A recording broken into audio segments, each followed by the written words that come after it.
دو ضرب در دو نه پر راحت باشی بلند بگو همه بشنوی خصوصیه.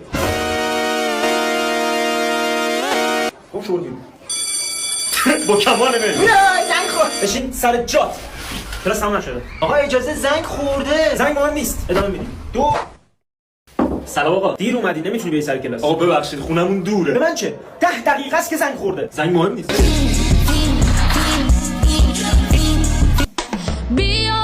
گفتی که خونتون دوره کجا زندگی پیش میکنی خانواده.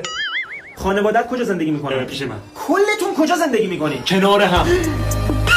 عرض بیا با تخته یه ماژیک بردار بله آقا. عدد 55 رو بنویس آقا نمیتونی. نمیتونی 2 تا 5 کنار هم بنویس خب آقا 5 دیگری کدوم رو بنویسی؟ این طرفش اون طرف. گفت شما ببینم